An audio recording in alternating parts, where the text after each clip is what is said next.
You ready, All Felicia? right, I am ready. And Cheryl, you can go ahead and kick us off. All right, good afternoon, everybody. Thanks for joining us on Grace Harbor Youth Works Career Connected Learning Zoom series. I know it's so long, but we want to get all the details in there. This is our number 14 out of 16.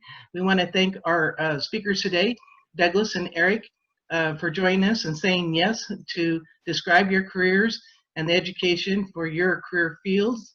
And then again, we have one more next week, and we hope that everyone will attend, and then we'll restart in the fall. So with that, I'm the executive director, and Felicia Mullins is our program coordinator who's kept us on the map. She's just been totally amazing. I awarded her yesterday, for those of her who know her on Facebook. But anyway, so thank you, Felicia, for everything you've done. You deserve so much credit for putting all this together. So anyway, go ahead and take it away. All right, thank you so much. I really appreciate you, Cheryl, and for all of your support. So today we are definitely learning about arts, AV, and communications, that career cluster. Within that career cluster, there are several other, pathways. So let me go ahead and share the screen so you can see what I'm talking about. So the career cluster, again, that we're talking about is arts, AV, technology, and communications. Within this area, there's audio and video, there's broadcast journalism, performing arts, printing technology, telecommunications, and visual arts. So because this field is so broad, we decided that for this meeting, we're going to talk about the visual arts and specifically the arts that you would find in a gallery. And that's why we have Doug Orr, Patti Stennett, Eric Faramus, and also Jan Swan here with us today to tell you guys more about the visual arts and what that encompasses in terms of a career. I really want to also show you, before we continue, that within the arts, AV, technology, and communications career cluster, and within the several pathways, there are tons of jobs, right? And it's really cool because if you're a creative person who enjoys designing, producing, exhibiting, performing, writing, or maybe publishing multimedia, then there are tons of opportunities for you in this career cluster. This is where you will apply your artistic talent to practical problems, you know, and hey, we're learning about visual arts, and you'll see that the visual arts in its own right has a lot of amazing positions as well that require people skills, problem solving skills, and in many cases, technology. So there's a lot of overlap with the arts in particular. Arts to me are about people, it's about community, and if you decide to take the path of arts, then I guarantee you it will definitely stretch your skills and your experiences. And I think art is something that can take you all around the world. So with that being said, I would like to introduce our first speaker today, who is Douglas Orr. Douglas Orr, Doug, he is a graduate of Hoquiam High School, and I know we have a Hoquiam High School student here with us. Her name is Ellie. He also is a graduate of Grace Harbor College. He does acrylic painting. He's an assemblage artist. He is a muralist, and you've probably seen many of his murals around downtown Aberdeen. And he is a huge community advocate. He's the executive director of the Aberdeen Art Center, which is a fabulous place. I hope you all go there. He's also the founder of the Aberdeen Rainbow Festival, and he'll tell you a little bit about that. And he is the president of the Harbor Art Guild. Welcome, Doug. It's so good to have you here. Now, can you? Hello, everybody. Okay, cool. Hello. Go ahead. Oh, I was going to say, would you like me to show, to go to the presentation while you talk a little bit about yourself? Okay, I didn't hear all that, but I did hear talk about myself. Okay, well, go ahead and talk about yourself. I think I'm having latency issues. And if anyone is not muted, please mute yourself. Though I think only Doug and I should be unmuted. The rest of you, please mute. That will help with the latency issues. So, Doug, I am going to go ahead and share the screen, and you can go ahead. Tell us a little more about your going to Grays Harbor College. Oh, what a blast it was going to Grays Harbor College. I graduated in '86. I spent almost 4 years there, and I took all the English classes that they had and all the art classes that they had, and you know, got real active in the school, and with their supervisors while I was there. Anyway, we did a lot of fun art things. Is that it? You did a lot of fun art things, but what made you decide to pursue art as a career?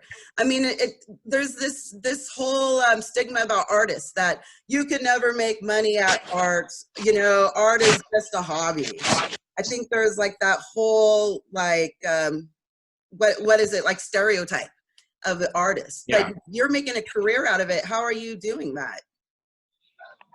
Well, you know, unfortunately, they don't tell you how hard it's going to be to go into the art world. I mean, just because you're an artist, it doesn't mean that it's going to be an easy task. You're going to find that you might be a great artist, but you have to learn how to promote yourself, and you have to be diversified, and you have to be ambitious, and you have to be constantly working at it. And it's a lot of people I know when I was in college that I've met art students. Sorry, we have somebody. Took it for the wrong reasons. Yeah. Sorry about that. I just muted somebody, but go ahead. Are you there? Okay. Yeah, a lot of people took it because it was easy. There were easy slide classes to just, you know, take and slide through the program. But if you want to be a serious artist, I think you have to take it a little more serious. And you can always hand something in that's done half-assed. If it's a career that you want to get into, then you need to spend time on what you're doing. And it's like writing a letter. If you're a good writer, you write the letter, then you go back and you take a lot of stuff out, and then when you think it's perfect, you go back and take some more stuff out. Right. To me, it's about learning every aspect of art. I'm not like your traditional artist who finds a field and then goes into that field. I feel like I have to know a little about everything in order to be able to have the tools that are going to help me create what I want to create. So right. I'm not just a painter. I do assemblage artwork, and that's my dog. It's awesome. Painting. That's a big 4x4 piece. I think Jan said it was one of her favorite pieces that I've done. Jan Swan. Anyway, move on. And I see you have this wonderful mural, and you are a muralist. How did you get into doing murals, and why are they important for community? Well, I wanted to do artists in Long Beach, California when I was there, but there's such a huge art community there that I was like nobody. And I ran an art center, but I couldn't get them to give me big mural jobs. I got about 5 small, little tiny jobs, but even the building that I was the director of, they wouldn't let me paint art on that even. So now it's covered with art by other people. When I moved here, the very first thing I saw was that we had a lot of murals that were dilapidated on buildings, and I wanted to start fixing them. So I asked the city, and they kind of just blew me off.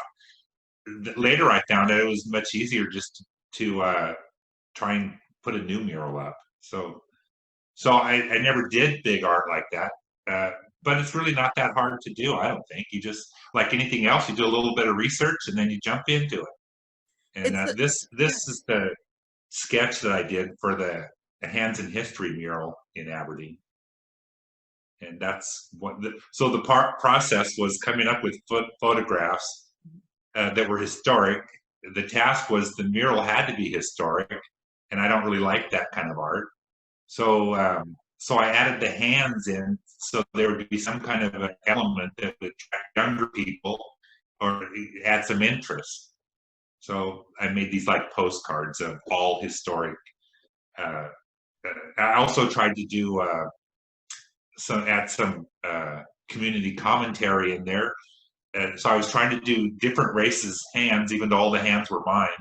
So when you look at the picture at the end, some of the hands the skin colors are different, but I was trying to represent races by the skin color, which I don't know that I did a very good job of that. But and then one of the pieces that had a gal in it who was the women's portion of the jail in Aberdeen. She was a Black lady, and I thought that was really unusual for the 30s. So I wanted to put that picture up there, but you know, things didn't work out, so we didn't get that picture on the mural. But you know, our murals are an artist's opportunity to send a huge, huge message, and my messages are all trying to be positive and looking towards the future. That's the end of I Street. It's a mural walk in the park that I did, and that shows the process of developing it until it's a final mural. I love this one. I actually sat in my car. Yeah, I sat in my car just taking it in. It is spectacular. And look at this. I think it definitely adds value to the community, right? It makes these spaces that are usually off somewhere, they're dark. It makes those spaces into something that's light, something that people can engage with. And people see that from the main road, and they drive over to it. They go around the block and they go back to it, and to go to that park that they think is there. But when they get there, they see there's no park. Sorry. Ironically, there's a fence that they've added since I started the mural, and there's also a couple of no trespassing signs. So it's not really that inviting anymore. But I love the comments that we're getting. Ellie says, I love that mural. I always wondered who made it. Yep, Doug made that one. And Cheryl says, makes the area alive. And yeah, it does bring life to an area that doesn't have any. Yeah. You know? The same with this one. It just brings your eye up. It gives a positive, happy feeling. And we have so many gray, big, huge, empty, blank walls.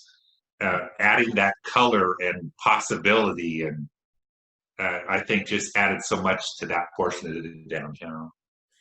Again, when I first saw this mural, I got out of my car, I walked up to it, and then I think that's when I discovered the tinderbox. And then I discovered like, oh my God, there's all these cool places to go and hang out, you know? So this mural really got me acquainted with downtown Aberdeen on a lot of levels. Especially this specific street. I just love it. Well, and those bubbles, as you know, where the hands mural showed the past, this mural shows things that we still have, the bridge and Kurt Cobain Park and Lady Washington and things like that. So it's hopefully showing a lighter, more happy kind of, the little girls blowing bubbles, you know. Yeah. Like that's what I want our future to be, not so much just remembering the old past and all the old stuff that we don't have anymore, but we have so much more possibility for the future, and you can show that in art.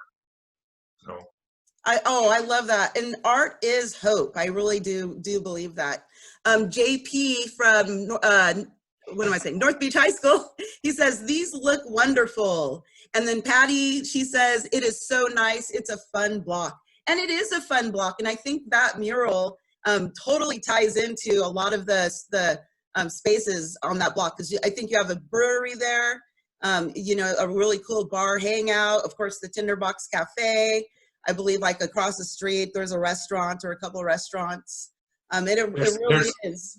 Yeah, There's also some of those gremillious critters that we've restored on 2 of the corners on that block. yeah. So yeah. That's right. So Doug also does the critters. What are you doing with them now? Are you refurbishing them? I think you were building new critters. No, we've been taking them down in small sets, and then I have them sandblasted, and then we have another artist in town who does welding, add the parts that have been destroyed or vandalized, repair those, and then I paint them with car paint, and then send them out and have them sealed, and then they put them back on the street again where they were. So they're painted better than they were originally, in my opinion. Yeah. And then the artist didn't want to have anything to do with us restoring them, so they've become really famous since they created those pieces. So I just researched their art, and all the artwork, all the paintings that are on these new critters is just samples of the artists, the way they paint nowadays, Right. and their new work. Yeah. So. Well, does anyone have any questions for Doug before we switch over to Patti Stennett? And of course, we're going to open up the last 10 minutes to general questions as well. But does anyone have any specific questions for Doug?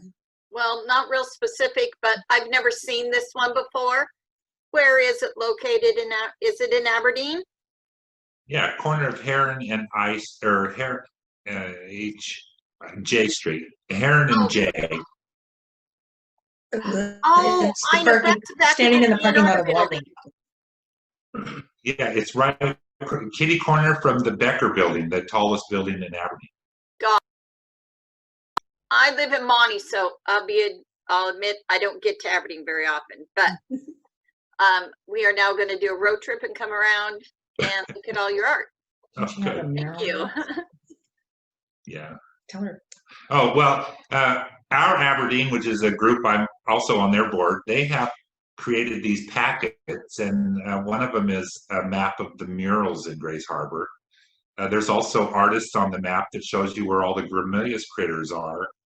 And as far as the murals, half of the murals are inside buildings, but it does tell you where they are, so you can go look at those also as well. And where do Doug we has get that map in the gallery, right? And the map you can get at a lot of different locations, but we have it in our gallery, Aldergrove Gallery. Aldergrove Gallery. Okay. Thank Have you ever had to deal with a mural on a round corner? My students and I are working on designing something for the police station out here. The COVID thing stopped us in the middle of it, but it is round, and so we've been coming up with different ways to solve that, but I was just curious if you've done that.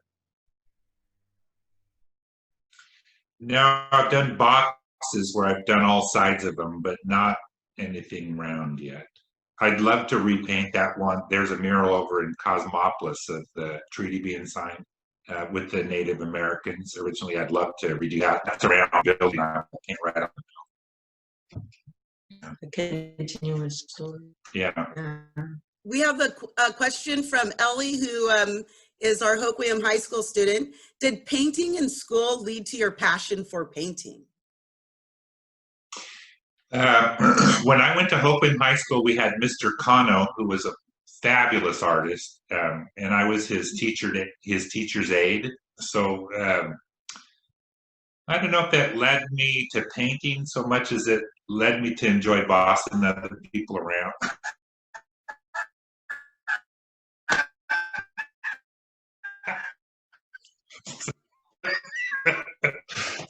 So I got a leadership role because I had fun in that class. I loved to teach, and it was really fun. It opened my eye. So the painting thing is something I just picked up when I was a kid. It was something that I could do, that I could get praises and compliments for doing. So I think that's why I did it, because I like the compliments and praises. That's a Make-A-Wish picture I'd done. I painted for River. It was a young lady who had, I think it was MS or Parkinson, but she's passed away since then. That was for the Make-A-Wish Foundation that they requested I paint that. Oh, that's fabulous. And that's another thing about art. It's a gift, you know, it is truly a gift. And I think as a career, it is one of those careers that constantly gives to communities and to individuals. Thank you Yeah, so you never much. know where. Oh, go ahead. Oh, thank you. No, I was going to say you never know where it's going to lead you, and for me, it's all about being ready, because when opportunity knocks, most of us miss the door. We don't answer it, or we're not ready for one reason or the other. My thing is just be ready for whatever comes your way, and then don't be afraid to jump in, you know, because that's one of the tallest murals right there in the state of Washington, the tallest hand mural painted in the state of Washington. And Wow. I never would have jumped into it if somebody hadn't, you know, the opportunity presented itself, and you just have to not be afraid and jump in.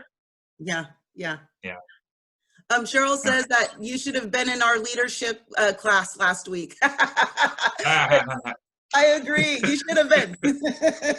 And then Patty says, not everyone can paint or draw. It is a unique talent. And so I would like to move on to our next unique talent. That's Patti Stennett.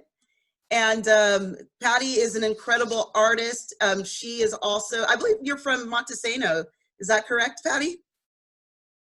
Yeah, initially. And then in high school, I went up to Seattle and kind of bounced around the peninsula a few times. And I'm back to where I started, sort of. Oh, well, I love this. Why do you make art? I know that could be a different answer for any time in my life, right? And, Right. And I think that those of us born with a creative spirit, it keeps calling you, it keeps showing up, and you may not have time or the inclination, but eventually it's going to come around again. Those opportunities, like Doug was talking, they're just reminders that you have a gift that other people don't have. And for me, in the last 20 years, I went through a whole bunch of physical things and then family loss, and I went back to Evergreen at the age of 50. Wow. And I went there to get a serious degree, but I ended up doing art, and I'm still doing art. I made the commitment when I had to buy my first tube of oil paint and just decided I'm going for that, and I'm still learning. I'll probably be learning oil paint for the rest of my life. But basically why I do art is that it feeds my soul. It keeps me grounded. It gives me meditational time, and it gets me outdoors, which is wonderful to be in nature. And I get to meet some fun and kind of goofy people. So, yeah, and that's why I love hanging out with artists. You said art as activism, and we saw the great murals that Doug has done for the community, which I think is a form of activism. You know, it's a form of valuing our community and putting more equity into it by getting all kinds of people to be a participant. So what do you mean as art as activism? And again, I don't think that's what your subject is. Like, I've done political art, which I always wonder where it comes from for me, because, so I was at Evergreen when 9/11 happened, and I'd been doing what I call nice art, and then suddenly these images came and I just had to deal with them, and so they became paintings or even three-dimensional works. But psychologically, deeply in my brain, that was how I was processing what was happening. Right. And I was also young when Vietnam happened, so I was around students that were going in, say, in the military for after 9/11. And then I had a teacher that had been a Vietnam vet and a Korean War vet. And actually, it was him that brought up that point, that art is activism. But it doesn't matter what your subject is. You are presenting your feelings and your thoughts about whatever it is. And currently, for me, in the last 20 years, it's been landscape. But I look at landscape even as a statement, because lands are getting sprayed and over-harvested, and like the jungles in South America, or God forbid logging, but we need to be aware that these pristine places are still there, and that, you know, I feel privileged in that I've gotten to find some of those, and they always stop me in my tracks. They always make me think deeply about, besides what I'm seeing, but what it means to have that. and what it means to preserve that. So if we take a political event, it's the same thing. How do I apply this for the future if somebody randomly sees this 25, 30 years from now? But going back in history, artists were the documentarians before media. I know that's a weird concept to think about, but you know, back in the day, even before, right before my lifetime began, we only had radio, and then before radio, we had newspapers, and papers were it, or the artists documented this. So that was another research project I did during the art time of 9/11 was to, yeah, it's the artists. Sorry, I'm stumbling. The artists were the documentarians. So if it's a garden or an old car or a monument or a fire, like Doug did a beautiful one, the museum burning down, because it's a document of that moment. And so you're impressing another person by what you do. No matter if it's a good impression or a bad impression, you're doing art from your heart. So that's basically what it comes down to. And I look at the activism of mine with natural landscapes is for that moment, it's a preservation. You know, I'm hoping that those things will still be there generations from now, but if they're not, then somebody in a museum may fortunately get to see a painting someday of that. So that's the activism part. Well, I'm going to go ahead and show some of your art, but I just wanted to wrap this up and say you definitely talked about sharing beauty through landscapes and sharing the beauty that did exist. And you said, I think you said something about how art was how we documented things that happened in history. I think in that sense, you say art has no limits. Art has no time limits, you know? Art can occur, but it still exists in time. It still exists on this plane of time.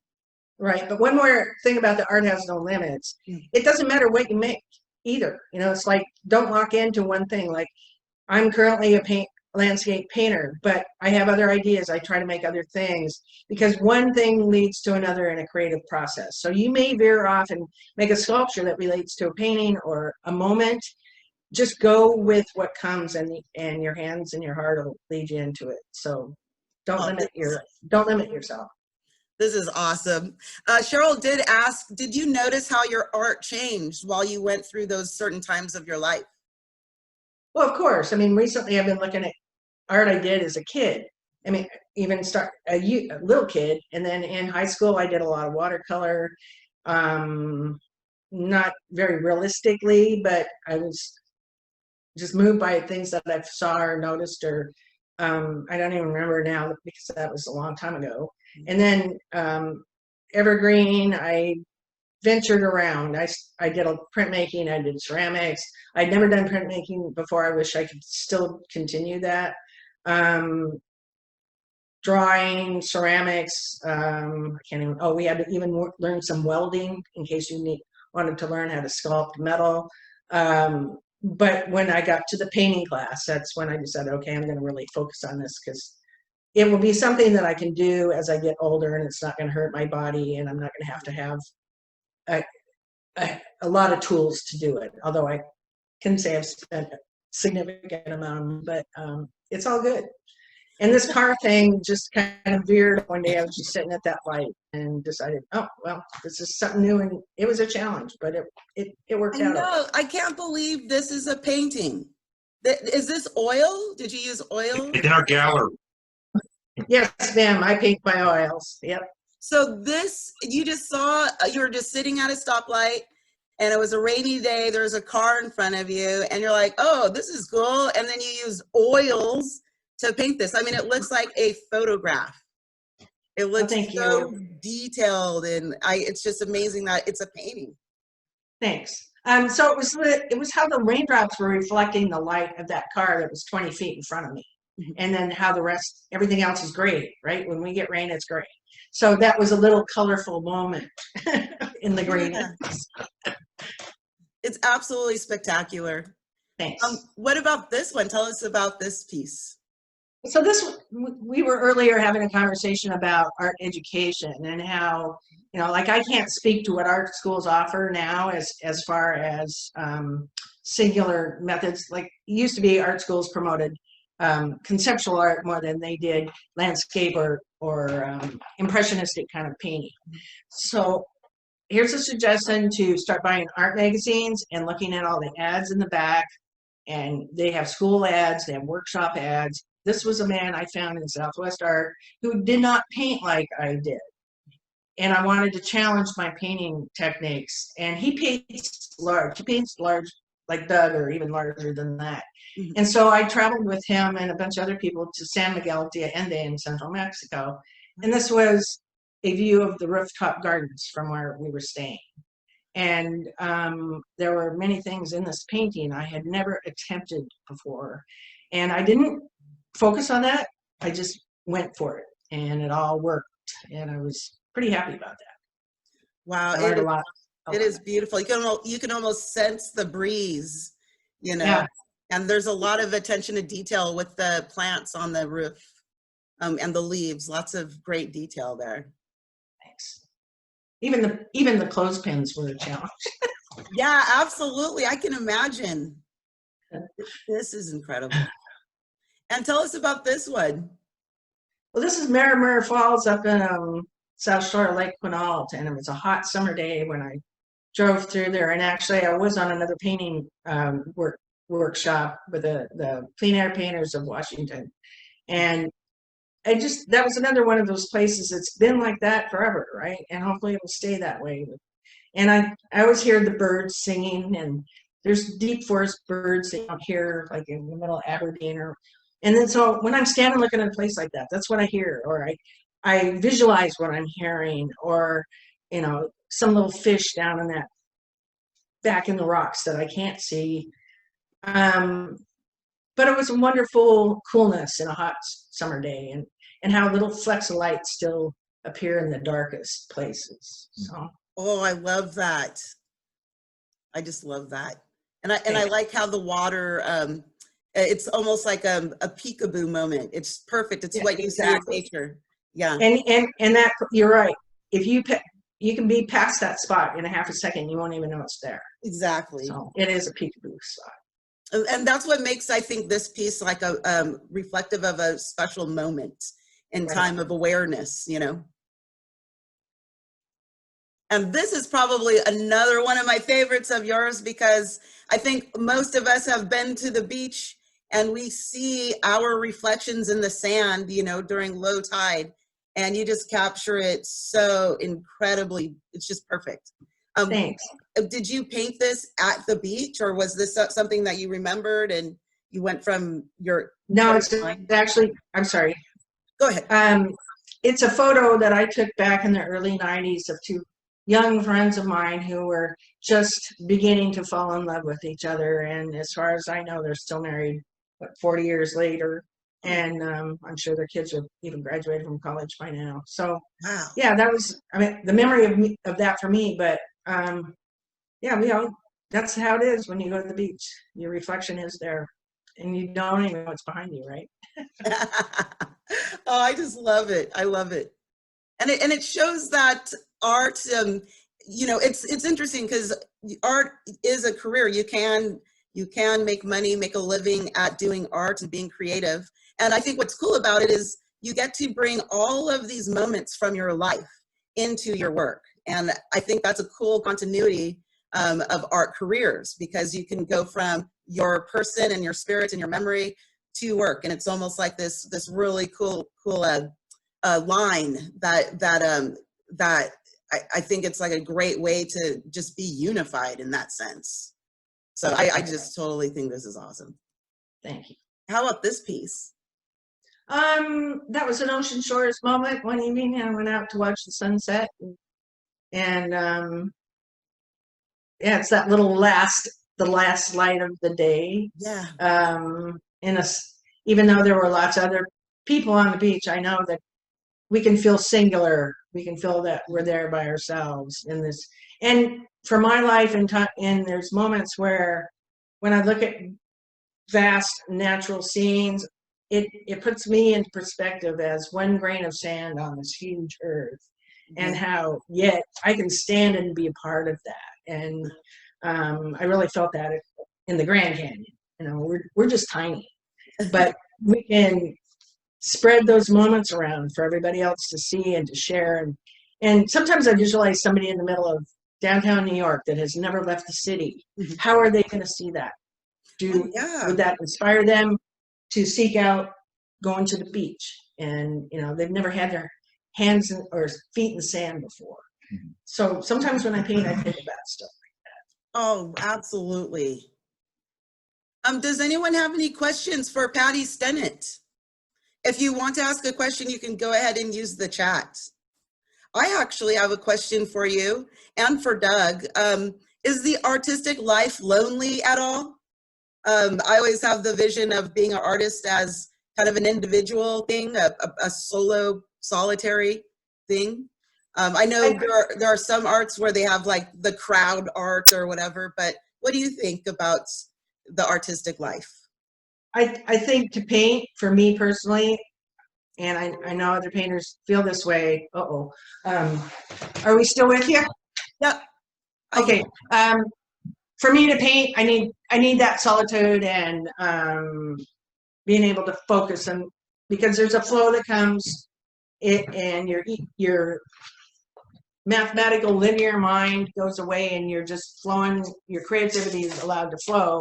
But I also, on the other hand, once I left Evergreen, I really missed those artists get-togethers for critiques or just helping each other figure something out that's a problem. And that's part of the wonderfulness of being around the art center, is it's a community, and we can ask each other for help or suggestions, or just people like that promote art, the local artists. I hope that answered your question. How do you feel? I think it did. I think that's really cool, because it is, in some ways, depending on the art you're doing, it is a solo practice. But yes, there's a community. There's a community where you can be supported by other artists. We have another Patti. She asks, do you use many forms like watercolors and pen and ink, or do you pretty much only use oils? No, I'm using oils because it's a continuing of learning just that medium for me. And I think that's going to be something that every day is a different painting experience, even with oil. But back in high school times and early college, I was totally into watercolor. Had a great watercolor teacher at my high school in Seattle who really encouraged me, as did the ceramic teacher. Before that, teachers weren't supportive of art because it was a long time ago, but it fell to the bottom of the list in educational direction. But I'm not really a drawer, and I will do drawings, and I can do drawings. It's just not my thing. Some people constantly have a notepad and they're drawing. Like Eric is fabulous with his drawing. And that doesn't come out of me so easily as it would for him. But that's okay. I find other ways to communicate what I need to do. And as far as quick drawings or reference materials, I'm a photographer. Even with my phone or my big camera, I take a lot of pictures, and that gives me my perspective or my layout. And with computers now, you can download your photos and move stuff around or take things out a whole lot easier. But yeah, that's pretty much it for me for now, is the oil paint. Ellie asks, how do you make your paintings look so realistic?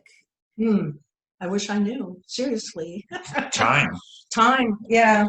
Time. Yeah. And I've been watching quite a few YouTube videos from different artists that create art that I do not, just to get a newer outlook on things. And most of them will eventually say, you have to take the time to draw a relief or to paint a relief. Like I had to learn to take the time to focus on each one of those raindrops in order for it to become a believable raindrop, right? Yeah. If I did conceptual art, that would be another whole way of thinking. But because I tend to lean towards the realism, I have to progress with that to make it real, to make it believable. At least that's the way I look at it. And, we have Kat from our Lake Quinault school. She asks, how long did it take you to make this car in the rain, in fact? how long did it take you to create this painting? That's a hard question for me to answer because I tend to work on 3 to 5 paintings at once. With oils, you have to let layers dry because you can easily lift up and ruin what you've done the day before if you don't let them dry enough. And years ago, I was a knitter, and I even made a dress. I knitted a whole dress. And that was the project that taught me that I don't think about how long it takes. I don't think about how many stitches I've had to do it. I'm just in love with doing it. And that's kind of how I look at my paintings. It doesn't matter if it's a 6 by 10 or in this case 2 feet by 3 feet. I needed to do it. So however long is however long. And I know that's kind of a glib answer, but and that's part of my commitment to do it. If I invest in a project, I want to see it through. There's only been a few paintings that I have not finished, or I've only ever thrown out a couple that I didn't finish. Wow, you have an incredible eye for light as well, I noticed in these paintings. Oh, bless you. That's nice. Thanks. Thank you, Patty. I really appreciate your sharing. We're going to talk with Eric Faramus now, and to let everyone know, you can definitely ask questions in the chat to any of the artists here. And I would like to introduce you to Eric. He is a very interesting young man. He was born in France. He went to the Superior School of Graphic Design in Peru. He has a master's in graphic design and illustration. He moved here to America in 1983. He lived in Chicago, then Galena, Illinois. I hope that is how it's pronounced, Galena. And then moved to Greyland in 2016. And he is also an incredible artist. You can see, like Patti Stennett's work and Doug's work, you can see his art at the Aberdeen Art Center. And Eric, how are you doing? I'm doing great. Thank you. Thank you so much for joining us and speaking to us about your life as an artist. I mean, did you go to school to be a graphic designer? Is that how you wanted to, your career to be? No, that's not what I wanted to do, but I wanted to go to a painting school, the Beaux-Arts in Paris, which is where you learn how to paint, sculpt, on everything. And my father said, no, no, no, you need to find a trade. So I went into graphic design as a trade. Oh, wow. So that was a way just to satisfy your father, but still be able to be creative. Yeah, absolutely. On actually work, because I'm still a graphic designer now. I still work as a graphic designer. Oh, I see. When you do graphic design, do you do it for businesses? What kind of design work do you do? Yeah, I do it for businesses. I make logos on the layout, on the newspaper ads, posters, everything that anybody needs, If somebody wants a poster, I make a poster. If they want a logotype, I make a logotype. Right. Is your graphic design and your illustrations a lot different than your paintings? Yes, because when you do the graphic design, you do it for a client. Right. So you need to have the client pleased with what you do. You're not doing the job for yourself. You're doing it for the client. Right. So you want to represent their ideas and do it as best as you can. Right. When you do a painting, I have nobody telling me what to do. I just do it, Yeah, so. Yeah. In fact, when you've done graphic design work for clients, have you ever had a situation where your vision was different than what they envisioned? Even though, you talked about it, did you ever have those, those kind of issues? That depends with which client, but yeah. At the end, you want the client to be happy. Yeah. So if you come up with an idea and then they love it, that's great. But the worst part is when there is design made by committee. You go there and there is like 5, 6, 7, 10 people who are going to judge it. So everybody wants a little bit of their idea in it. So at the end, it's just like, it can be a real nightmare, but yeah, at the end, if they are happy with it, that turns out good. We have a question from Ellie, and she was wondering, what was the reason that you decided to move to Greyland? Well, my wife and I moved here because my daughter moved here about 14 years ago. And when my wife's mother passed away, we decided to come and join my daughter. So we moved here. It's definitely a great place for artists. You know, It is a wonderful place. Yeah, yeah. I think it's a very inspiring place. Tell us about this wonderful painting of this gentleman with the umbrella. What inspired you to create this beautiful painting? Well, it's kind of a dreamland, you know. Actually, the title is like sleepwalking. Yes. So it's just like a kind of a dreamland. You know, It kind is. of a dream. And I did this painting before I moved to Greyland. And when I came over here to visit my daughter, I took pictures around. So I put the kind of the background, which at the time was kind of reminded me of Greyland, and I made it back in Illinois. So, but that was kind of a dreamland. Yeah, it sure is. I love the background and how it is kind of dreamy, you know, a little wavy and blurry, just like a dream. I want to go to the next one here. This is interesting. I just love this because there's so much detail with the cat and the subject, but then the figures and the baby are blank. What is this saying? What is the meaning of this one?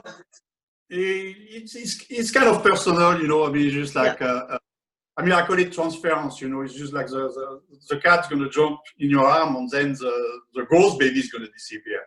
But it's still there. Yeah. Oh, I just love it. And this is another one of my favorites. And I think this one is called Flying or Fly.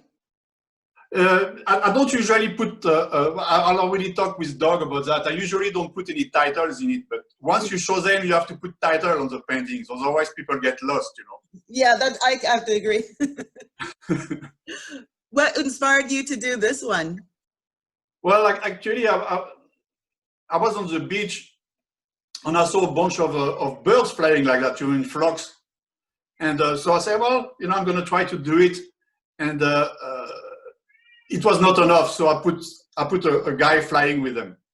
That's it. Wow, this is awesome. I love the bottom too. The bottom reminds me of the waves when they're just about ready to break or crest. They're kind of transparent. And if you get the light right, they do glow. That sun hits the top of the wave and it's kind of there on the bottom. It's just great detail. It's great. Well, thank you. Yeah, we have a couple people, they're saying it's fantastic and amazing. And you know, it's so interesting that you're a graphic designer and you do these works of arts. Are a lot of your clients pretty impressed about your artwork, or do you not really share it with them? They don't see it, you know. Yeah. Most of my clients, I never met them. I mean, I talk to them online, but I never. Most of them, I never see them, you know. Right, right. What was one of your funnest graphic design jobs, or your favorite one? Oh, I love making logos. I love making logo type. So, but pick one, I couldn't tell you, you know. Yeah. You know, I just do it. I mean, I can't think of anyone. I mean, I love them all at different levels, you know. On the boring ones, I try to forget about it or move on to the next. You know? Right on. I like how you say that you just do it. I think that's what it is about finding our passions. I think when we're looking at exploring careers, I think that's something that the students and interns should consider. You know, consider what is something that you just do, you know, and if you enjoy doing that, just do that, right? Yeah, and especially doing something you love, you know, because you keep on doing it, and it's not going to be fun all the time, but you still love doing it. Exactly. So that's very important, you know. And, you keep on doing it, and the same thing with paintings. You know, you have to keep. I mean, I paint all the time. I don't show everything, but I paint every day. You know, little drawings, little images, little stuff like that. And Right. every time I feel comfortable with one subject or one painting, I try to break it, but not the painting, but break the habit of doing and try some things that I've never done before. Yeah. So sometimes, so I made a lot of very bad paintings in my days, you know. Of course, I don't show them, but I mean, it's not very important. It's just keep on doing it, keep on doing it, keep on doing it. You know? Right, right.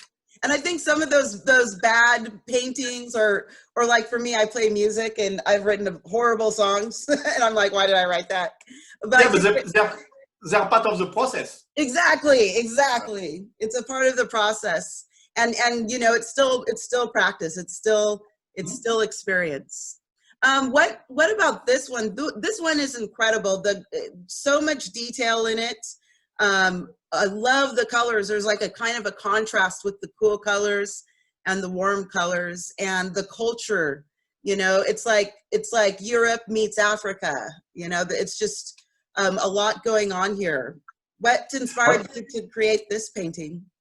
Yeah, well, that's personal. I mean, it's about my aunt who got murdered in Africa.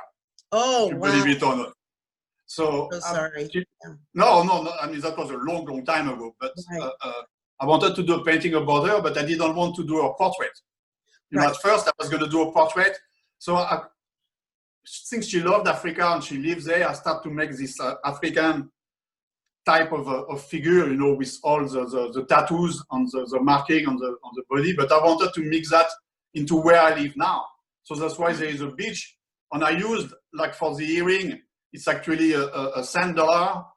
And it's all little pebbles that picked up on the beach to make the crown. So it's just another kind of dreamlike painting, you know. Wow, that is incredible.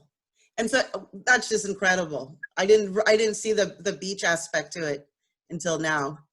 Cheryl asks if your artwork is displayed somewhere. I know you have it at the Alder Grove Gallery. Where else is your artwork displayed?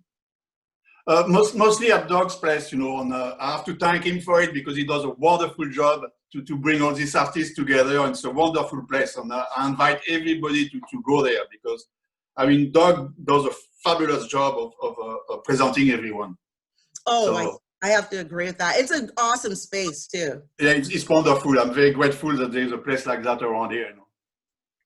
I know, and I got to tell my students especially, you know, go to the gallery one day. Go to see the Rowan Tree Gallery. It's also there at Aberdeen Art Center. Go in. There are some works that you can afford. You know, art is accessible.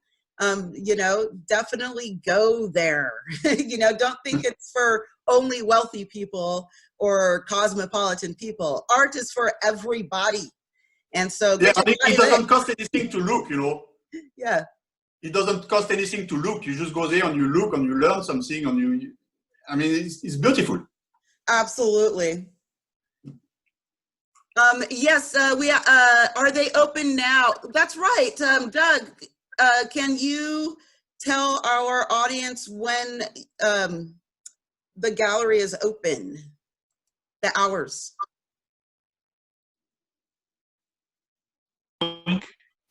Oh yeah, we're open right now, 12 to 6 daily, closed on Tuesdays and Wednesdays. So other than that, and then on first Fridays, we're open till 8 in the evening with live music and snacks and stuff, demonstrations from 5 p.m. to 8 p.m. usually. And you're doing social distancing things. Yeah, right now, our limit in our gallery is like 150 people, so we're only going to have 2 or 3 in at a time during the week, but on first Friday we'll have up to 30 people in the building, so at a time. And if you are inspired to buy something, there are payment. Yeah, and we have payment plans like this piece here, as Felicia had talked about. This is mine. I wanted this piece for 2 years now, and now we have payment plans. Yeah.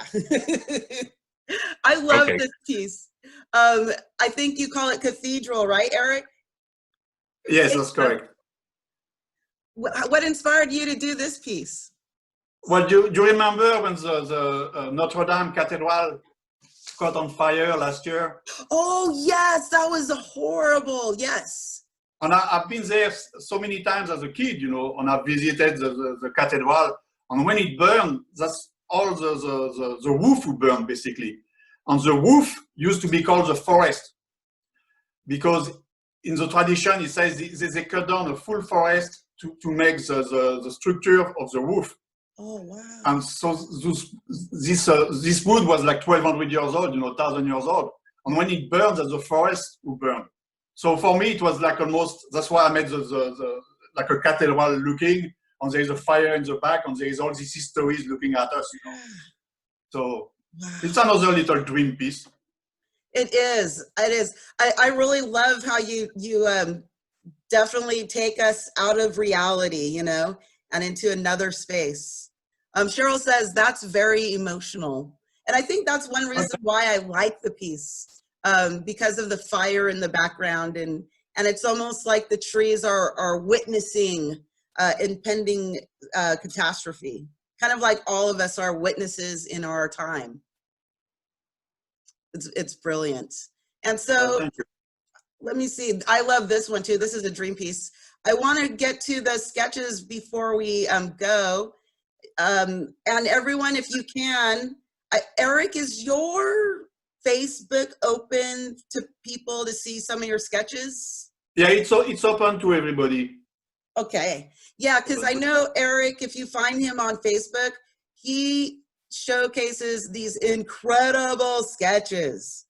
I like this piece because it reminds me of myself. Being a Gemini, there's good Felicia and bad Felicia. And I'm like trying to, you know, unite the two, but it's hard. Tell us about this wonderful sketch. Well, you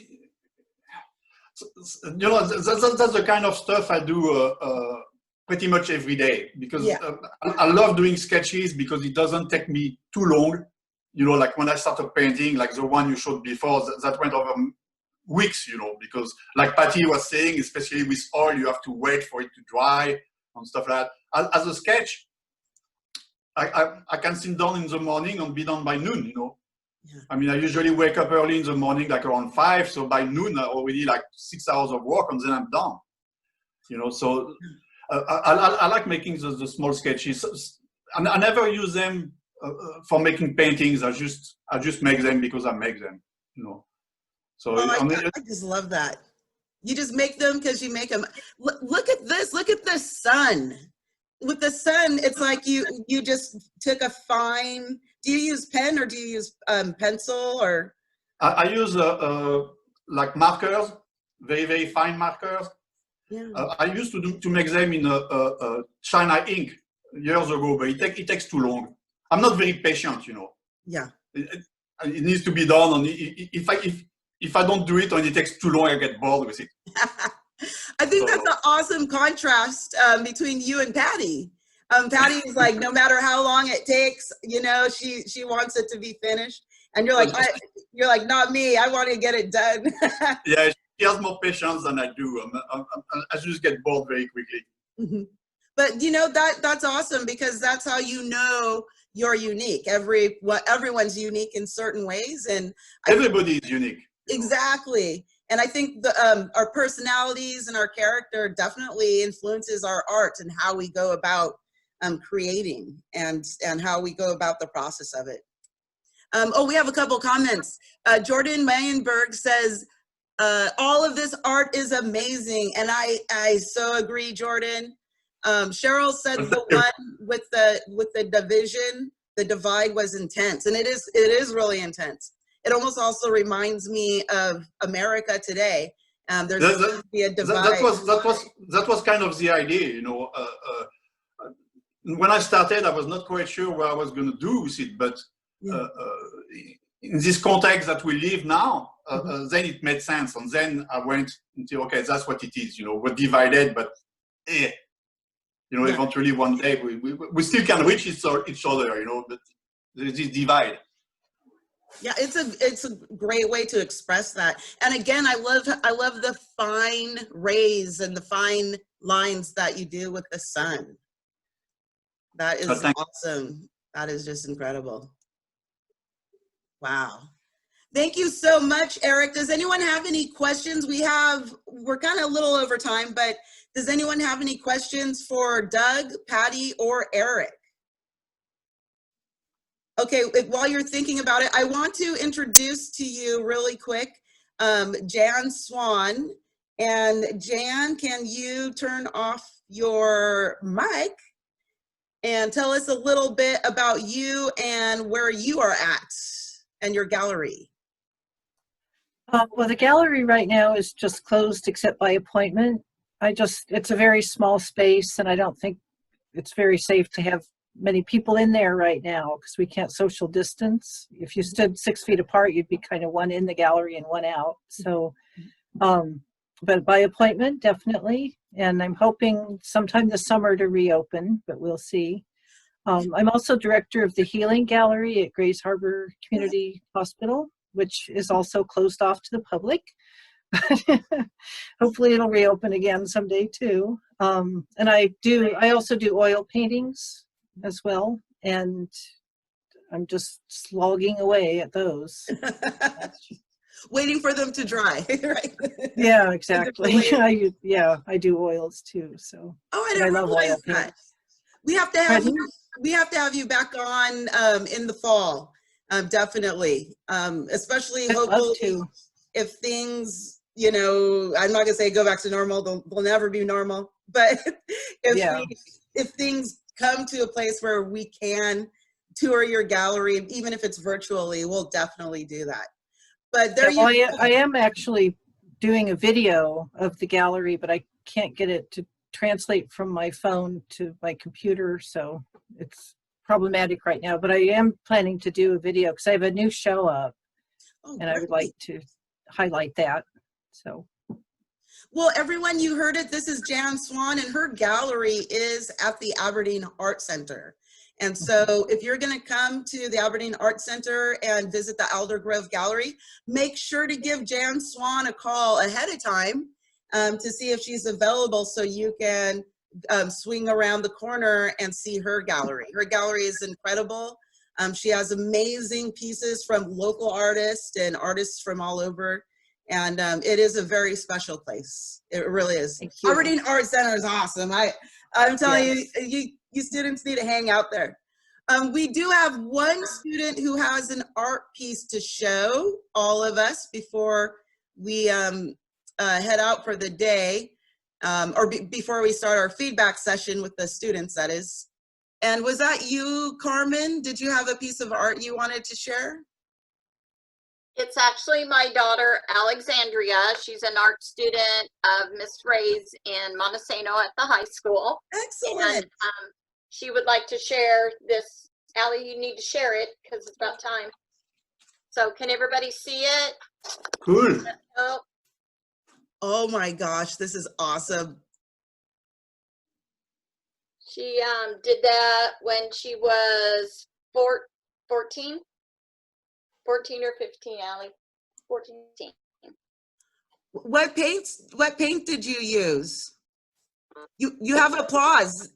Can you throw hold it up one more time, just a little more, for a few more moments? What sort of paint did you use to create this beautiful piece? I love the colors. Acrylics. Wow, this is incredible. What does this piece mean to you? Or what inspired you to create it? It was just something our teacher picked. Wow, this is awesome. Are you interested in a career in art yourself? I mean, I've been interested in art since I was 5. Wow. It's wonderful. We thank you so much for sharing your art with us. Thank you guys for letting her. Absolutely. You know what? We hope to see you in the Aberdeen Art Center. Maybe one day a piece of yours will be on Doug's walls, or even further abroad, maybe somewhere in New York. This is fantastic. I want to thank everyone today before I turn it over to Cheryl to kind of bring us out. But I want to thank Doug Orr, Patti Stennett. I definitely want to thank Jan Swan for popping in, and the fabulous Eric Faramus. Your artworks are amazing. I really hope that all of our students see that you can do art and you can make a living at it if you want. The future is wide open and you can do anything in the art world. That is for sure.